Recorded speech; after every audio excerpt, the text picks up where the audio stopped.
Shalom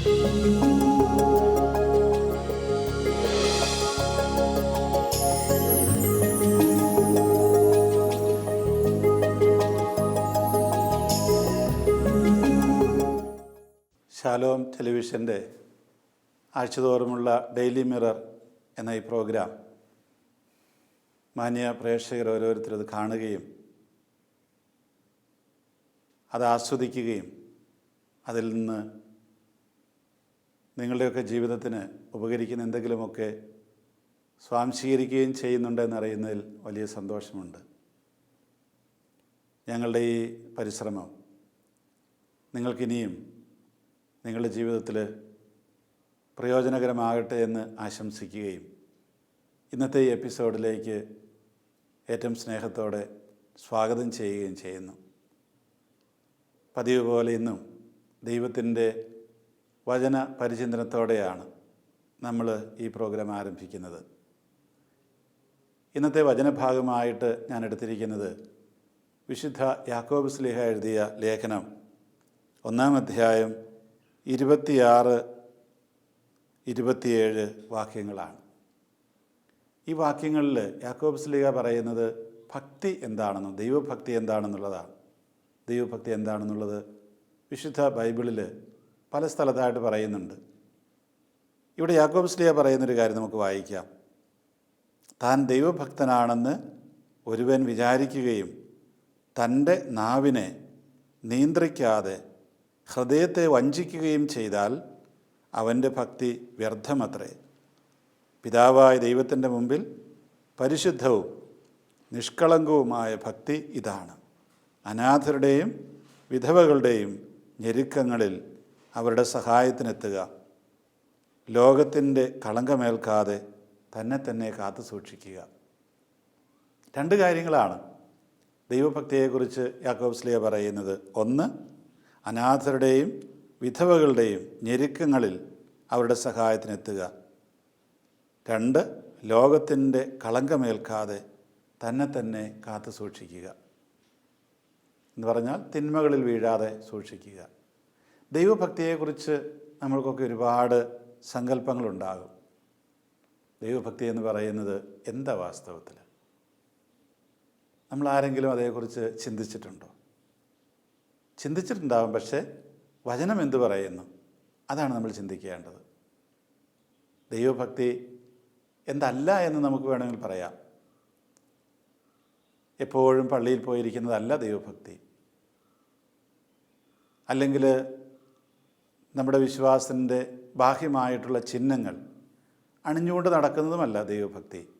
അതെല്ലാം അതിൻ്റെ പ്രകടനങ്ങൾ മാത്രമാണ്. നേരെ മറിച്ച് യഥാർത്ഥമായ ദൈവഭക്തി അതിൽ നിന്നെല്ലാം വ്യത്യസ്തമാണ്. ആ ദൈവഭക്തിയെക്കുറിച്ചാണ് പറയുന്നത്. ഒന്നാമതായിട്ട് പറയുന്നു, താൻ ദൈവഭക്തനാണെന്ന് ഒരുവൻ വിചാരിക്കുകയും തൻ്റെ നാവിനെ നിയന്ത്രിക്കാതെ ഹൃദയത്തെ വഞ്ചിക്കുകയും ചെയ്താൽ അവൻ്റെ ഭക്തി വ്യർത്ഥമത്രേ. താൻ വലിയ ഭക്തനാണെന്നാണ് ഒരാളുടെ വിചാരം. അയാൾ എല്ലാ ദിവസവും ഉപവസിക്കുന്നു, എല്ലാ ദിവസവും കൊന്ത ചെല്ലുന്നു, എല്ലാ ദിവസവും വേറെന്തെങ്കിലുമൊക്കെ ഭക്തകൃത്യങ്ങൾ അനുഷ്ഠിക്കുന്നു, എല്ലാ ദിവസവും പള്ളിയിൽ പോകുന്നു. അങ്ങനെ വിചാരിക്കുന്ന ഒരാൾ, ഞാൻ ഇതിലൂടെയെല്ലാം ദൈവഭക്തനായി തീരുന്നെന്ന് വിചാരിക്കുന്ന ഒരാൾ സ്വന്തം നാവിനെ നിയന്ത്രിക്കുന്നില്ലെങ്കിലോ? വായിൽ തോന്നുന്നതെല്ലാം വിളിച്ചു പറയുക, ആരെക്കുറിച്ചും എന്തും പറയാൻ തയ്യാറാവുക, ഏത് രീതിയിലുള്ള സംസാരത്തിനും വിട്ടുകൊടുക്കുക, നാവിന് യാതൊരു നിയന്ത്രണവുമില്ലാത്ത വ്യക്തി. ചിലരെക്കുറിച്ച് നമ്മൾ പറയാറില്ലേ, കഴുത്തിന് ചുറ്റും നാക്കാണ് എന്ന് പറഞ്ഞാൽ എപ്പോഴും സംസാരിക്കുമെന്നർത്ഥം. മാത്രമല്ല, സംസാരിക്കുന്ന വിഷയങ്ങൾ ഏത് രീതിയിലുള്ളതാണ് എന്നൊന്നും ചിന്തയില്ല. ഏത് തിന്മയും ഏത് ഏഷണയും ആരെക്കുറിച്ചും പറയാൻ മടിയില്ലാത്ത വ്യക്തി. അപ്പോൾ ഇങ്ങനെയുള്ള വ്യക്തിക്ക് ബാക്കി ഞാൻ ആദ്യം പറഞ്ഞതുപോലെ എന്തെല്ലാം ചെയ്താലും ദൈവഭക്തിയുണ്ട് എന്ന് അവകാശപ്പെടാൻ കഴിയില്ല. നമ്മുടെ നാവിനെ ഇപ്പോൾ നിയന്ത്രിക്കേണ്ട ആവശ്യത്തെക്കുറിച്ച് ഒരു ദൈവഭക്തനാണെങ്കിൽ തീർച്ചയായിട്ടും നാവിന് നിയന്ത്രണം ഉണ്ടാകും. ദൈവഭക്തി ഉള്ള യഥാർത്ഥത്തിലുള്ള വ്യക്തി മറ്റാരെക്കുറിച്ചും ഏഷന് പറയാൻ നടക്കില്ല, മറ്റാരെക്കുറിച്ചും തിന്മ പറയാൻ നടക്കില്ല, മറ്റാരെക്കുറിച്ചും ഏതെങ്കിലും തരത്തിലുള്ള വാർത്തകൾ പ്രചരിപ്പിക്കാൻ നടക്കുകയില്ല. വസ്തുനിഷ്ഠമായിട്ട് അറിയാവുന്ന കാര്യങ്ങൾ വേണ്ടിടത്ത് മാത്രം പറയും. നമുക്കിപ്പോൾ അറിയാവുന്ന കാര്യങ്ങൾ സത്യമായിരിക്കാം, പക്ഷേ അത് എല്ലായിടത്തും പറയേണ്ട കാര്യമില്ല. ചില സ്ഥലത്ത് അത് ഒട്ടും പറയേണ്ടതില്ല. ചിലയിടത്ത് ഒരുപക്ഷെ അതിൻ്റെ ഒരു ഭാഗം മാത്രം പറഞ്ഞാൽ മതിയായിരിക്കും. അപ്പോൾ നമ്മുടെ നാവിനെ നിയന്ത്രിച്ചെങ്കിലേ ഈ ഭക്തി നമ്മളിലുണ്ട് എന്ന് പറയാൻ കഴിയുകയുള്ളൂ. ആവശ്യമുള്ളത്രയും ആവശ്യമുള്ളിടത്ത് ആവശ്യമുള്ളപ്പോൾ സംസാരിക്കുക. അതാണ് ഈ ദൈവഭക്തിയുള്ള വ്യക്തിയുടെ ഒന്നാമത്തെ ഒരു സൂചനയായിട്ട് അപ്പസ്തോലൻ തരുന്നത്. ഇനി ഇതിന് വിരുദ്ധമായിട്ട് നടക്കുന്ന ധാരാളം ആളുകൾ നമ്മുടെ ഇടയിലുണ്ട്. അവരൊക്കെ ഒരുപക്ഷെ ഞാൻ ആദ്യം പറഞ്ഞതുപോലെ വളരെ ഭക്തരായിട്ട് അറിയപ്പെടുന്നവരുമായിരിക്കാം, പക്ഷേ അവർ അങ്ങനെ ആയിരിക്കണമെന്നില്ല. യഥാർത്ഥത്തിൽ അവരങ്ങനെയല്ല. രണ്ടാമതായിട്ട് പറയുന്നു, ഹൃദയത്തെ വഞ്ചിക്കുകയും ചെയ്യുന്നവർ, ആത്മവഞ്ചന ചെയ്യുന്നവർ. അതായത് ഈ പറയുന്ന വ്യക്തിക്കറിയാം ഞാൻ അങ്ങനെ വലിയ ഭക്തനൊന്നും അല്ല എന്നറിയാം, എങ്കിൽ പോലും പുറമേ ഇങ്ങനെ നടിച്ചു നടക്കുമ്പോൾ അതിനർത്ഥം ഇയാൾ ആത്മവഞ്ചന ചെയ്യുന്നു എന്നുള്ളതാണ്. തന്നെ തന്നെ വഞ്ചിക്കുന്നു. തന്നെ തന്നെ വഞ്ചിക്കുന്നവൻ ദൈവത്തെ വഞ്ചിക്കുന്നു. ദൈവത്തെ വഞ്ചിക്കാനൊന്നും കഴിയില്ല. നമ്മുടെ ഹൃദയങ്ങളെയും ഉള്ളറകളെയും എല്ലാം തിരിച്ചറിയുന്നവനാണ് ദൈവം. അതുകൊണ്ട് ഈ ആത്മവഞ്ചന മാത്രമേ ഉണ്ടാവുകയുള്ളൂ. ബാക്കിയുള്ളവരെ കബളിപ്പിക്കാൻ പറ്റും. താൻ വലിയ ഭക്തനാണ് എന്ന് അഭിനയിച്ചൊക്കെ ഇങ്ങനെ നടക്കാം. അതിൻ്റെ പേരിൽ കിട്ടുന്ന ആനുകൂല്യങ്ങളും സ്ഥാനമാനങ്ങളും ഒക്കെ നേടിയെടുക്കുകയും ചെയ്യാം. അങ്ങനെയുള്ള ദൈവഭക്തർ അത് വ്യർത്ഥമാണെന്നാണ് ശ്ലീഹ പറയുന്നത്. അങ്ങനെയുള്ളൊരു ദൈവഭക്തി വ്യർത്ഥമാണ്. അത് പറയാതറിയാമല്ലോ, നമുക്കറിയാം. അങ്ങനെയുള്ള ഭക്തിക്ക് അർത്ഥമില്ല. വീണ്ടും പറയുകയാണ്, പിതാവായ ദൈവത്തിൻ്റെ മുമ്പിൽ പരിശുദ്ധവും നിഷ്കളങ്കവുമായ ഭക്തി ഇതാണ്. ഏതാണത്? അനാഥരുടെയും വിധവകളുടെയും ഞെരുക്കങ്ങളിൽ അവരുടെ സഹായത്തിനെത്തുക, ലോകത്തിൻ്റെ കളങ്കമേൽക്കാതെ തന്നെ തന്നെ കാത്തു സൂക്ഷിക്കുക. ഈ കാര്യം വളരെ കൃത്യമാണത്. കർത്താവിൻ്റെ സുവിശേഷത്തിലെ ഒരു പ്രധാന ഘടകമാണിത്. ആവശ്യക്കാരെ സഹായിക്കുക. നല്ല സമറിയാക്കാരൻ്റെ ഉപമയിലൂടെ അതിലെ കടന്നുപോയ പുരോഹിതനെയും ലേവായനെയും യഥാർത്ഥ ഭക്തിയുള്ളവരായിട്ടല്ല കർത്താവ് അവതരിപ്പിക്കുന്നത്. നേരെ മറിച്ച് ആ സമറിയാക്കാരൻ്റെ ശൈലി, രീതിയെയാണ്, പ്രവൃത്തിയാണ് കർത്താവ് പ്രശംസിക്കുന്നത്. അവനാണ് യഥാർത്ഥത്തിൽ വിശ്വാസമുള്ളത് എന്ന് പറയുകയാണ്. അപ്പോൾ നമ്മൾ കുറേ കാര്യങ്ങൾ അനുഷ്ഠിച്ചു എന്നതുകൊണ്ട് മാത്രം ദൈവഭക്തിയുള്ളവരാകുന്നില്ല. നേരെ മറിച്ച് ദൈവത്തിൻ്റെ ഇഷ്ടം എന്താണെന്ന് തിരിച്ചറിഞ്ഞ് അത് ചെയ്യാനായിട്ട് പരിശ്രമിക്കുന്നവരാണ് യഥാർത്ഥ ദൈവഭക്തർ. അനാഥരുടെയും വിധവകളുടെയും ഞെരുക്കങ്ങളിൽ അവരുടെ സഹായത്തിനെത്തുക. ഈ അനാഥരും വിധവകളും എന്ന് പറയുമ്പോൾ അത് കൃത്യം അനാഥരും വിധവകളും എന്ന് മാത്രം എടുക്കേണ്ട കാര്യമില്ല. അതൊരു കുടുംബത്തിൻ്റെ പശ്ചാത്തലത്തിൽ പറയുന്ന കാര്യവുമല്ല. നേരെ മറിച്ച് അനാഥരായിട്ടുള്ള വ്യക്തികളെ സഹായിക്കാൻ ആരുമില്ല. അപ്പോൾ സഹായിക്കാൻ ആരുമില്ലാത്ത വ്യക്തികളെക്കുറിച്ചാണ് ഈ പറഞ്ഞു വരുന്നത്. സഹായിക്കാൻ ആളുകളില്ലാത്ത എത്രയോ പേരുണ്ടെന്ന്. ഏതെല്ലാം തലങ്ങളിലുള്ളവരുണ്ട്? പല തലങ്ങളിലുണ്ട്. അതുകൊണ്ട് ഈ സഹായിക്കാൻ ആളുകളില്ലാത്ത ഏതൊരു വ്യക്തിയെയും സഹായിക്കുക എന്നുള്ളത്, അതാണ് ദൈവഭക്തിയുടെ ഒരു വലിയ സാക്ഷ്യം. എനിക്കറിയാം, പല സ്ഥലത്തും ഈ കരിസ്മാറ്റിക് കൂട്ടായ്മകളുണ്ട്. അവർ ചെയ്യുന്നത് എന്താണ്? അവരൊക്കെ മിക്കവാറും എന്തെങ്കിലുമൊക്കെ ജോലിയുള്ളവരും ചിലപ്പോൾ കൂലിപ്പണിക്കാരും ഒക്കെ ആയിരിക്കും. പക്ഷേ ഈ മനുഷ്യർ അവരുടെ ആ പ്രദേശത്ത് ആരെങ്കിലും ആശുപത്രിയിൽ, ഗവൺമെൻറ് ആശുപത്രി, പ്രൈവറ്റ് ആശുപത്രി, എവിടെയായാലും കൂടെ നിൽക്കാൻ ആളില്ല,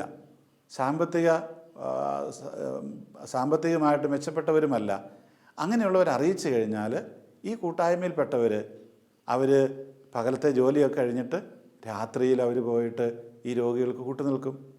അതുപോലെ രാത്രിയിൽ ഓട്ടോറിക്ഷ ഓടിക്കുന്നവരുണ്ട്. അവർ ആ രാത്രിയിലെ ജോലി കഴിഞ്ഞ് ഒരല്പമൊക്കെ ഒന്ന് കിടന്നുറങ്ങിയിട്ട് വീണ്ടും ഈ രാത്രി നിൽക്കുന്നവരെ മാറ്റിയിട്ട് പകൽ അവർ പോയി നിൽക്കും. ഇങ്ങനെ ചെയ്യുന്ന ധാരാളം പേരുണ്ട് ഇന്ന് സമൂഹത്തിൽ. നമ്മളാരും അറിയുന്നില്ലെന്ന് മാത്രമേ ഉള്ളൂ. അതുകൊണ്ട് ഈ അനാഥരും വിധവകളെന്ന് പറയുമ്പോൾ അനാഥർ ആവശ്യമുള്ള എല്ലാവരുമാണത്.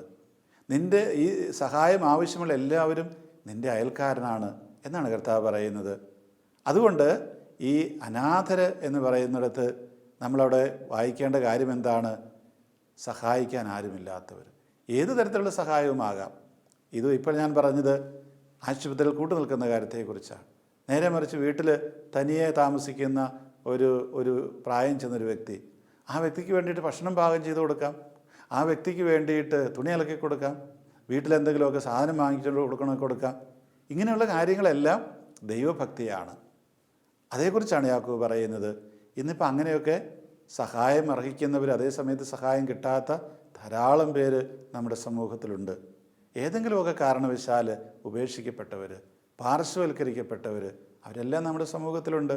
അവരെ സംരക്ഷിക്കുക ഈ ദൈവഭക്തിയുടെ ഒരു പ്രധാന വശമാണ്. ഇപ്പോൾ നമ്മുടെ പല ഗവൺമെൻറ് ആശുപത്രികളിലും എത്രയോ പേർക്ക് ഉച്ചഭക്ഷണവും വൈകുന്നേരത്തെ ഭക്ഷണവും കൊടുക്കുന്ന സംഘങ്ങളുണ്ട്, സംഘടനകളുണ്ട്. അവരൊക്കെ ആരിലെങ്കിലും നിന്നൊക്കെ വാങ്ങിച്ചിട്ട് കൊണ്ടുപോയിട്ടാണ് ഇത് ചെയ്യുന്നത്.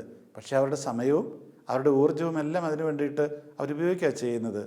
ഇങ്ങനെ ചെയ്യുന്നവരാരും സ്വന്തമായിട്ട് ജീവിക്കാൻ ജോലി ചെയ്യേണ്ടാത്തവരല്ല. നേരെ മറിച്ച് അവർ പകലന്തിയോളം അധ്വാനിച്ചിട്ടാണ് ഈ കാര്യങ്ങൾക്ക് വേണ്ടി പോകുന്നത്. അതുപോലെ തന്നെ നമുക്കറിയാം, ഇന്ന് പല സ്ഥലത്തും യുവാക്കളുടെ സംഘടനകൾ ചെയ്യുന്നൊരു കാര്യമുണ്ട്. ബോംബെയിൽ എനിക്കറിയാം കുറേ പള്ളികൾ ചെയ്യുന്നത്, ഡൽഹിയിൽ ചെയ്യുന്നതറിയാം. അവിടെയൊക്കെ നമ്മുടെ സീറോ മലബാർ രൂപതകളുണ്ട്. അവർ ചെയ്യുന്ന ഇതാണ്. അവർ ചെയ്യുന്നത് ഞായറാഴ്ച അവർ പള്ളിയിൽ വരുന്നവരോട് പറയും, നിങ്ങൾ വരുമ്പോൾ ഒരു പൊതി കൊണ്ടുവരിക. രാവിലെ വരുന്നവരോടാണ് പറയും, ഒരു ബ്രേക്ക്ഫാസ്റ്റ് കൊണ്ടുവരിക. നിങ്ങളെന്താണ് കഴിക്കാനുണ്ടാക്കിയത് അതിൽ ഒരാൾക്ക് കഴിക്കാനുള്ളൊരു വിഹിതം എടുത്ത് പൊതി കെട്ടി നിങ്ങൾ കൊണ്ടുവരിക. അപ്പോൾ സ്വാഭാവികമായിട്ടൊരു കൊണ്ടുവരുമ്പോൾ തീരെ കുറച്ചൊന്നും കൊണ്ടുവരികയില്ല. അവർ 2 ചപ്പാത്തിയാണ് ഒരാൾ കഴിക്കുന്നതെങ്കിൽ അവർ ചിലപ്പോൾ 4, 5, 10 ഒക്കെ കൊണ്ടുവന്ന് വരും. അതിനനുസരിച്ചുള്ള കറി കൊണ്ടുവരും. ഇത് ഓരോ പൊതിയാണ് കൊണ്ടുവരുന്നത്. വേറൊരാൾ അപ്പമായിരിക്കാം, മറ്റൊരാൾ പുട്ടായിരിക്കാം, ഇനിയും ഒരാൾ വേറെ വല്ല പൂരിയായിരിക്കാം. അങ്ങനെ ഓരോ വസ്തുവും അവർ കൊണ്ടുവരുന്നു. എങ്ങനെയായാലും ഒരു പള്ളിയിൽ നിന്ന് അവർക്ക് ഒരു 500-നടുത്ത് പൊതികൾ കിട്ടും ഒരു ദിവസം.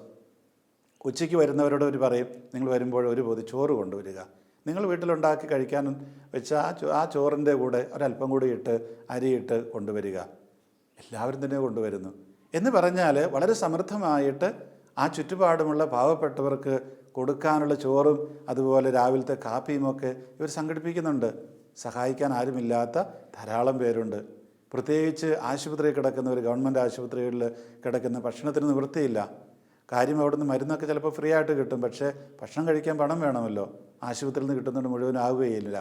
അങ്ങനെയുള്ളവർക്കൊക്കെ സഹായം ചെയ്യാനായിട്ട് നമുക്ക് തന്നെ സാധിക്കും, വലിയ ചിലവുകളൊന്നുമില്ലാതെ. നമ്മൾ ഈ കരുണയുടെ വർഷത്തിലാണല്ലോ. പരിശുദ്ധ പിതാവ് പറയുന്നത് തീർത്ഥാടനം നടത്തണമെന്നാണ്. നമ്മൾ ഈ കരുണയുടെ വർഷത്തിൽ തീർത്ഥാടനം എന്ന് പറയുന്നത് നമ്മൾ മലയാറ്റൂർക്ക് പോകുന്നതിനെക്കുറിച്ചോ വേളാങ്കണ്ണിക്ക് പോകുന്നതിനെക്കുറിച്ചോ ഒന്നും അല്ല പരിശുദ്ധ പിതാവ് പറയുന്നത്. നേരെ മറിച്ച് അവനവനിൽ നിന്ന് ഇറങ്ങിയിട്ട് അവരനിലേക്ക് പോകുന്നതിനെയാണ് തീർത്ഥാടനം എന്ന് പരിശുദ്ധ പിതാവ് പറയുന്നത്.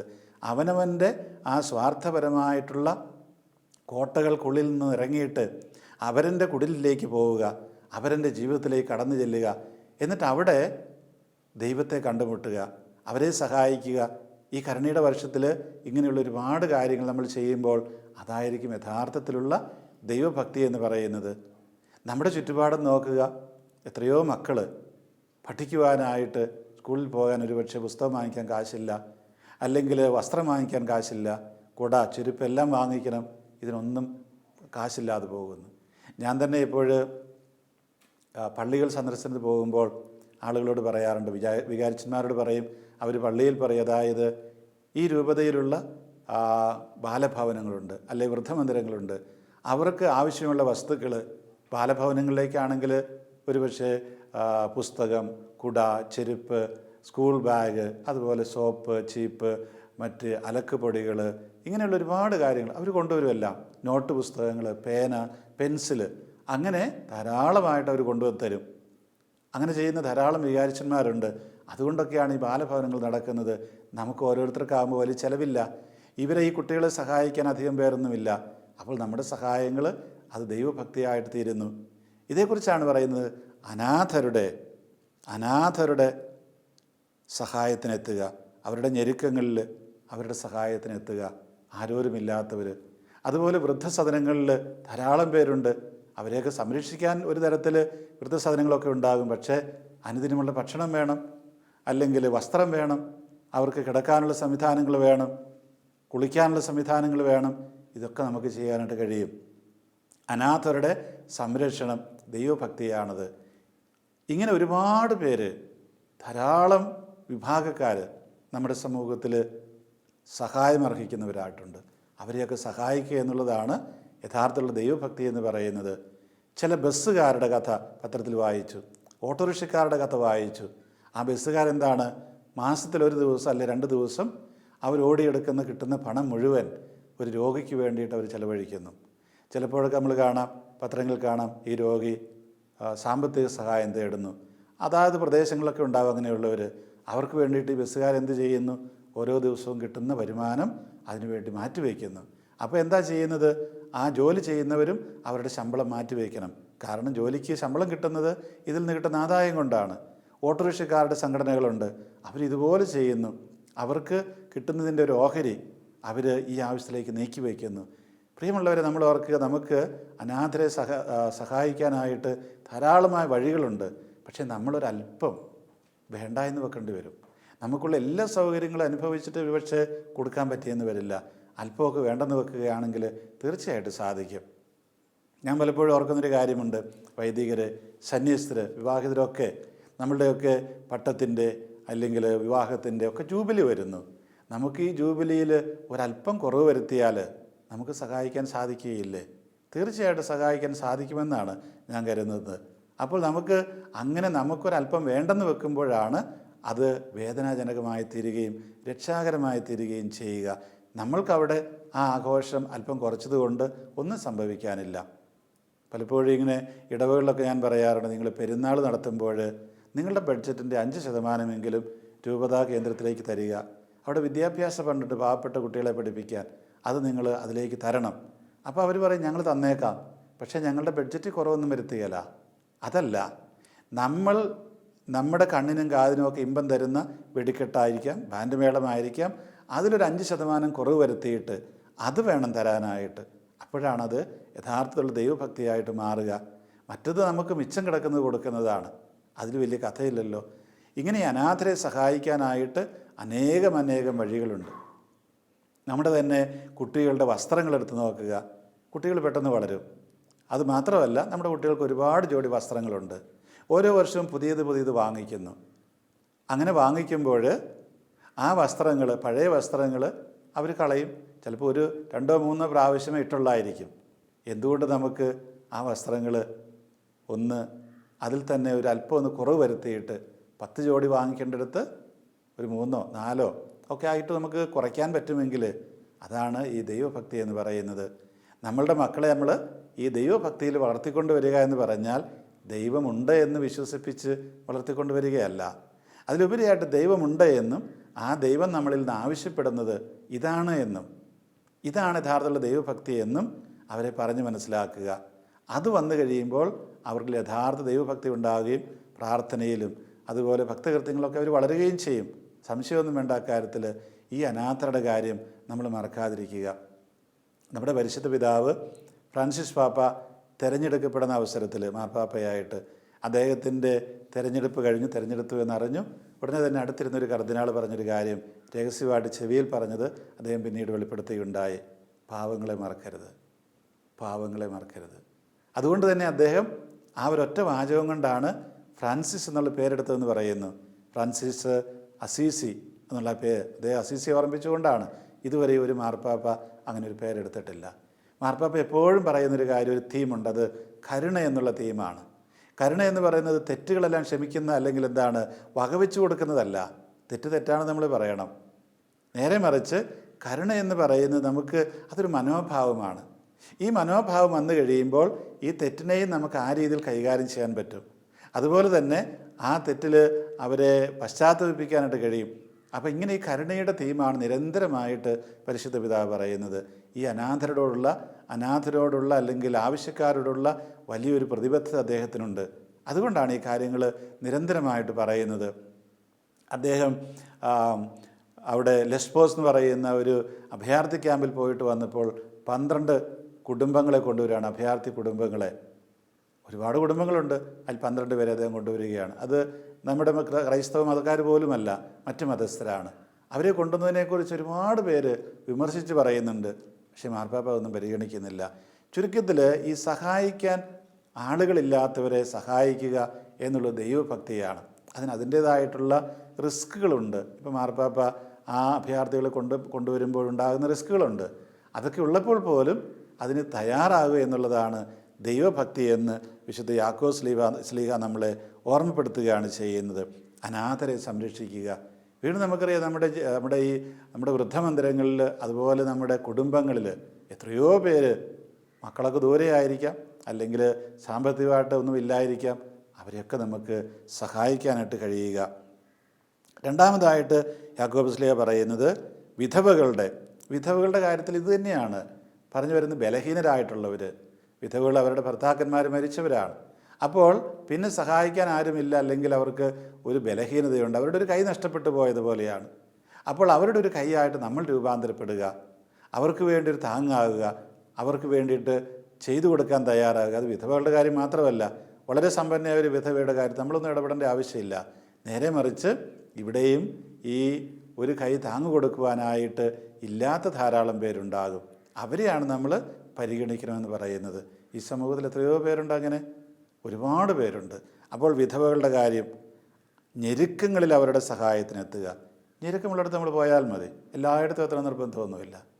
വളരെ അത്യാവശ്യമുള്ള സ്ഥലങ്ങളിൽ നമ്മൾ എത്തുക. കാരണം നമ്മളും പരിധികൾക്കുള്ളിലാണ് ജീവിക്കുന്നത്, നമുക്ക് എത്തിപ്പെടാനായിട്ട് പരിമിതികളുണ്ട്. അപ്പോൾ എല്ലാ കാര്യവും നമുക്ക് ചെയ്യാൻ പറ്റില്ല. നേരെ മറിച്ച് നമ്മൾക്ക് ചെയ്യാൻ പറ്റുന്നത് കുറച്ചാണെങ്കിലും അത് ചെയ്യുക. അവരുടെ ഞെരുക്കങ്ങളിൽ അവരുടെ സഹായത്തിനെത്തുക. ലോകത്തിൻ്റെ കളങ്കമേൽക്കാതെ തന്നെ കാത്തു സൂക്ഷിക്കുക. അത് മറ്റൊരാശയമാണ്. ലോകത്തിൻ്റെ കളങ്കമേൽക്കാതെ തന്നെ കാത്തു സൂക്ഷിക്കുക എന്ന് പറഞ്ഞ അർത്ഥം എന്താണ്? ഞാൻ തുടക്കത്തിൽ പറഞ്ഞത് തെറ്റിൽ ഉൾപ്പെടാതിരിക്കുക. അതേക്കുറിച്ച് സുഭാഷിതങ്ങളുടെ പുസ്തകത്തിൽ പറയുന്നൊരു കാര്യമുണ്ട്. അവിടെ പറയുന്നത്, സുഭാഷിതങ്ങളുടെ പുസ്തകം 8-ാം അധ്യായം 13-ാം വാക്യമാണ്. അതിങ്ങനെ പറയുന്നത്, സുഭാഷിതം 8:13, ദൈവഭക്തി തിന്മയെ വെറുക്കലാണ്. ദൈവഭക്തി തിന്മയെ വെറുക്കലാണ്. അഹംഭാവം, ഗർവ്, ദുർമാർഗം, ദുർവചനം എന്നിവ ഞാൻ വെറുക്കുന്നു. അപ്പോൾ ഈ തിന്മയെ വെറുക്കുന്ന ആ കാര്യമാണ് ഇവിടെ പറയുന്നത്. ലോകത്തിൻ്റെ കളങ്കമേൽക്കാതെ തന്നെ കാത്തു സൂക്ഷിക്കുക. ലോകത്തിൽ എന്തൊക്കെ തിന്മയുണ്ടോ അതിനെല്ലാം വെറുക്കുക, അതിലുൾപ്പെടാതിരിക്കുക. അതാണ് സുഭാഷിതങ്ങൾ പറയുന്നത്. അവിടെ പറഞ്ഞ കാര്യം ഒന്നുകൂടെ നമുക്ക് ഓർക്കാം. ദൈവം വെറുക്കുന്ന ചില കാര്യങ്ങളുണ്ട്. അഹംഭാവം, ഗർവ്, ദുർമാർഗം, ദുർവചനം എന്നിവ ഞാൻ വെറുക്കുന്നു. ഇവയൊക്കെ വെറുത്ത് കഴിയുമ്പോൾ, നമ്മളും വെറുത്ത് കഴിയുമ്പോൾ തീർച്ചയായിട്ടും നമ്മൾ ദൈവഭക്തരായിത്തീരും. ഈ ദൈവഭക്തിയാണ് ജ്ഞാനത്തിൻ്റെ ആരംഭമെന്ന് പറയും. ദൈവഭക്തിയാണ് ജ്ഞാനത്തിൻ്റെ ആരംഭമെന്ന് വചനം പറയുന്നു. കാരണം എന്താണ്? ഈ ദൈവഭക്തി, തിന്മയില്ലാത്ത അവസ്ഥയിൽ മാത്രമേ നമുക്ക് ഈ ജ്ഞാനം കിട്ടുകയുള്ളൂ. ജ്ഞാനം എന്ന് പറയുന്നത് സത്യജ്ഞാനം, ദൈവത്തെ തിരിച്ചറിയാൻ കഴിയുക, ദൈവത്തിൻ്റെ വഴികൾ തിരിച്ചറിയാൻ കഴിയുക. അങ്ങനെ ദൈവത്തെയും ദൈവത്തിൻ്റെ വഴികളെയും തിരിച്ചറിയുന്നതിനെയാണ് നമ്മൾ ജ്ഞാനസമ്പാദനം എന്ന് വിളിക്കുന്നത്. അവിടെ ഈ ദൈവത്തെയും ദൈവത്തിൻ്റെ വഴികളെയും തിരിച്ചറിയണമെങ്കിൽ ഈ തിന്മയെ നമ്മൾ വെറുത്തേ മതിയാകൂ. തിന്മയെ വെറുത്തില്ലെങ്കിൽ, മദ്യപിക്കുന്ന ഒരാൾ നിരന്തരം മദ്യപിച്ചിട്ട് വന്നാൽ അയാൾക്ക് തീർച്ചയായിട്ടും ഈ ദൈവത്തെ തിരിച്ചറിയാൻ കഴിയില്ല, ജ്ഞാനം കിട്ടുകയില്ല. അങ്ങനെയുള്ള ഒരാൾ എത്ര പള്ളിയിൽ പോയാലും അയാൾ ദൈവഭക്തനുമല്ല. അല്ലെങ്കിൽ നിരന്തരം നുണ പറയുന്നയാൾ, കച്ചവടത്തിൽ കള്ളത്തരം കാണിക്കുന്നയാൾ, മറ്റുള്ളവരെ വഞ്ചിക്കുന്നയാൾ, ഇവരൊന്നും ദൈവഭക്തരല്ല. കാരണം അവർ ഈ ലോകത്തിൻ്റെ കളങ്കത്തിലാണ് കിടക്കുന്നത്. ഇവിടെ ഏതെങ്കിലും ഒരു പ്രത്യേക വിഭാഗത്തിൽപ്പെട്ടവരെന്നൊന്നുമില്ല, ഏതൊരു വിഭാഗത്തിൽപ്പെട്ടവർ ഇത് തന്നെയാണ്. അവരിൽ ഈ തിന്മയെ വെറുക്കുന്ന സ്വഭാവം ഉണ്ടാകണം. ഏതൊരു തിന്മയെയും വെറുക്കുന്ന സ്വഭാവം ഉണ്ടാവുകയും നന്മ ചെയ്യാൻ മനസ്സ് വരികയും ചെയ്യുമ്പോഴാണ് അവരിൽ ദൈവം വസിക്കുക. ദൈവം വസിക്കുന്നവരെക്കുറിച്ച്, അവരിൽ വസിക്കുമ്പോഴാണ് അവർ ദൈവത്തെ ഭയപ്പെടുന്നവരെന്ന് പറയുക. Fear of God. പഴയ നിയമത്തിൽ എപ്പോഴും പറയുന്ന കാര്യമാണ് ഫിയർ ഓഫ് ഗാഡ്, ദൈവത്തെ ഭയപ്പെടുക. പുതിയ നിയമത്തിൽ തന്നെ പറയും, അയാൾക്ക് മനുഷ്യരെയും ദൈവത്തെയും ഭയമില്ലായിരുന്നു. ദുഷ്ടനായ ന്യായാധിപനെക്കുറിച്ച് പറയുന്നതാണത്. ദൈവത്തെ ഭയപ്പെടുക എന്ന് പറഞ്ഞാൽ ദൈവത്തിൽ ആശ്രയ ദൈവഭക്തി ഉണ്ടാവുക എന്നാണ്. ഈ ദൈവഭക്തി ഇപ്രകാരം ഈ ലോകത്തിൻ്റെ കളങ്കമേൽക്കാതെ നമ്മളെ തന്നെ കാത്തു സൂക്ഷിക്കുമ്പോഴേ നമ്മളിലുണ്ടാവുകയുള്ളൂ. ചുരുക്കത്തിൽ ഈ ദൈവഭക്തി എന്ന് പറയുന്നത് തിന്മയെ വെറുക്കലാണ്, നന്മയെ സ്നേഹിക്കലാണ്, കരുണയുടെ പ്രവൃത്തികൾ ചെയ്യലാണ്. ഇതൊന്നുമില്ലെങ്കിൽ നമ്മൾ ദൈവഭക്തരായി തീരുകയില്ല. നമ്മുടെ മക്കളെ നമ്മൾ ഇതിലാണ് പരിശീലിപ്പിക്കേണ്ടത്. നമ്മുടെ മക്കളെ നമ്മൾ ചെയ്യേണ്ടത് ഈ തരത്തിലുള്ള ഭക്തിയിലാണ്. അതുകൊണ്ടാണ് പലപ്പോഴും നമ്മുടെ മക്കൾ പറയും ചിലപ്പോൾ, പപ്പ അല്ലെങ്കിൽ മമ്മി പള്ളിയിൽ പോയിട്ട് എല്ലാ ദിവസവും പള്ളിയിൽ പോകുന്നു, പക്ഷേ വീട്ടിൽ വന്നിട്ട് അതിന് യാതൊരു ഫലവുമില്ലാത്ത പോലെയാണ് പ്രവർത്തിക്കുന്നത്, സ്വഭാവമൊക്കെ പഴയപടി. അതുകൊണ്ട് എന്താ പ്രയോജനമുള്ളത്? കുമ്പസാരിച്ചിട്ട് എന്താ പ്രയോജനമുള്ളത്? അത് മക്കൾക്ക് ദുർമാതൃകയാണ്. അതുകൊണ്ട് ഈ മക്കളെ നമ്മൾ കാണിച്ചു കൊടുക്കുക നമ്മുടെ മാതൃക ഇപ്രകാരം അനാഥരെയും വിധവകളെയും അവരുടെ ഞെരുക്കങ്ങളിൽ സഹായിക്കുന്നതും, അതുപോലെ തന്നെ ലോകത്തിൻ്റെ കളങ്കമേൽക്കാതെ, തിന്മയേൽക്കാതെ, പാപമേൽക്കാതെ തന്നെ കാത്തു സൂക്ഷിക്കുന്നതുമാണ് ദൈവഭക്തിയെന്ന് അവരെ സ്വന്തം മാതൃകയിലൂടെ പറഞ്ഞ് മനസ്സിലാക്കി കൊടുക്കുക. എനിക്കറിയാം നമ്മുടെ കുട്ടികൾ വൈദികരാകാനൊക്കെ വരുന്നവർ ഇത്തരത്തിൽ ദൈവഭക്തിയെന്ന് അവർ കാണുന്ന ഇങ്ങനെയുള്ള കാര്യങ്ങളാണ് ഇന്ന് ഒരുപക്ഷെ മുൻകാലങ്ങളിൽ വളരെ വ്യത്യസ്തമായിട്ടുള്ള രീതിയിൽ കണ്ടിരുന്നിരിക്കുക. നേരെ മറിച്ച് ഇപ്പോൾ കുട്ടികൾ അറിവുള്ളവരാണ്. അവർ ആദ്യം നോക്കുന്നത് ഈ പറയുന്നവരുടെ ജീവിതത്തിൽ, അത് മാതാപിതാക്കളായിരിക്കാം, വൈദികരായിരിക്കാം, സന്യസ്തരായിരിക്കാം, മിത്രാന്മാരായിരിക്കാം, ആരായിരുന്നാലും അവരുടെയൊക്കെ ജീവിതത്തിൽ ഇത് കാണുന്നുണ്ടോ എന്നാണ് നോക്കുക. ഉണ്ടെങ്കിൽ അവർ ഇതിലേക്ക് ആകർഷിക്കപ്പെടും, ഇല്ലെങ്കിൽ വരികയില്ല. അത്രയേ ഉള്ളൂ. ചുരുക്കത്തിൽ ഈ ദൈവഭക്തിയുള്ള വ്യക്തികളായിട്ട് നമ്മൾ ഓരോരുത്തർ രൂപാന്തരപ്പെടുമ്പോൾ യഥാർത്ഥത്തിൽ നമ്മൾ ആ നിത്യജീവൻ, ദൈവത്തോട് ചേർന്നുള്ള ജീവൻ, ആനന്ദം അതനുഭവിക്കുന്നവരായിത്തീരും. അതായത് ഈ ഭൂമിയിൽ തന്നെ നമ്മൾ സ്വർഗം സൃഷ്ടിക്കുന്നവരായിത്തീരും. അങ്ങനെ സ്വർഗം സൃഷ്ടിക്കുന്നവരായി തീരാനായിട്ടുള്ള ആ കൃപയ്ക്കാണ് നമ്മൾ നിരന്തരമായി പ്രാർത്ഥിക്കേണ്ടത്. അങ്ങനെയുള്ള ആ ഒരു സമൂഹത്തിന് മാത്രമേ ലോകത്തിൻ്റെ പ്രകാശവും ഭൂമിയുടെ ഉപ്പും അതുപോലെ പുളിമാവും ഒക്കെ ആയിത്തീരാനായിട്ട് കഴിയുകയുള്ളൂ. പ്രിയപ്പെട്ടവരെ, നമ്മൾ ക്രൈസ്തവർ അങ്ങനെ യഥാർത്ഥത്തിൽ ആയിത്തീരട്ടെ. നമുക്ക് പ്രാർത്ഥിക്കാം. കാരുണ്യവാനായ കർത്താവേ, എന്താണ് യഥാർത്ഥ ദൈവഭക്തി എന്ന് നിൻ്റെ അപ്പസ്തോലനായ യാക്കോബിലൂടെ നീ പറഞ്ഞു തരുന്നുവല്ലോ. അനാഥരെയും വിധവകളെയും സംരക്ഷിക്കുകയും സഹായിക്കുകയും അവരുടെ ഞെരുക്കങ്ങളിൽ അവരെ സഹായിക്കാൻ ഓടിയെത്തുകയും ലോകത്തിൻ്റെ കളങ്കങ്ങളിൽ നിന്നെല്ലാം ഞങ്ങളെ തന്നെ കാത്തു സൂക്ഷിക്കുകയും ചെയ്യുകയാണ് എന്ന് നീ പറഞ്ഞു തരുന്നല്ലോ കർത്താവേ. അപ്രകാരമുള്ള ഒരു മനോഭാവത്തിൻ്റെ ഉടമയായി യഥാർത്ഥ ദൈവഭക്തിയിലേക്ക് വളരുവാനായിട്ട് ഞങ്ങളെ സഹായിക്കണമേ. തിന്മയെ വെറുക്കലാണ് ദൈവഭക്തിയെന്നും നീ വെറുക്കുന്ന അനേകം കാര്യങ്ങളുണ്ട് എന്നും സുഭാഷിതങ്ങളിലൂടെ നിങ്ങൾക്ക് പറഞ്ഞു തരുന്നുവല്ലോ കർത്താവേ. ആ തിന്മയെല്ലാം വെറുക്കുവാനായിട്ട് ഞങ്ങൾ നിന്നെക്കൊണ്ട് നിറയ്ക്കുവാനായിട്ട് ഞങ്ങളെ അനുഗ്രഹിക്കണമേ. അങ്ങനെ ഞങ്ങൾ യഥാർത്ഥ സ്വർഗം പണിയുന്ന വ്യക്തികളായിട്ട് തീരട്ടെ. ആമേൻ.